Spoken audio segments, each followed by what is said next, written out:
मतलब chief guest को इतना बड़ा बन गया है कि प्राइम मिनिस्टर उसके लिए इंतज़ार में। चीफ गेस्ट को यहाँ से फ़ौरन चले गए इस्लामाबाद असम्बली।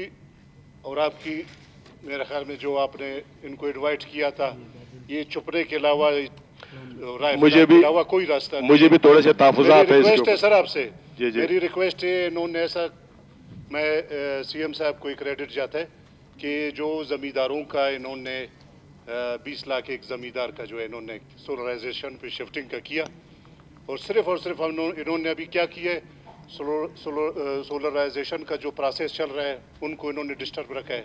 अच्छा, आप यकीन करें स्पीकर साहब, 3 बजे रात को जो है ये लोग सिर्फ 3 घंटे या 2 घंटे, जैसे आजी जाबिद साहब ने कहा, बिजली का टाइमिंग आप अंदाज़ा लगाए, 12 बजे से 2 बजे, 12 बजे से 3 बजे रात को गाँव में देख के लोग सोए हुए, सुबह जो है गांव के गलियों में देखे पानी पानी, लोगों को पता ही नहीं कि अपने नल जो है अपने नल के खोले। तो मेरी गुजारिश ये कि ये चीफ गेस्ट को जब कल या परसों इस्लामाबाद आता है तो हम इनके इस्तकबाल को जाएं, उसको उठा के एयरपोर्ट से हम यहाँ पे ले आए। ये सही है। Thank you Salim.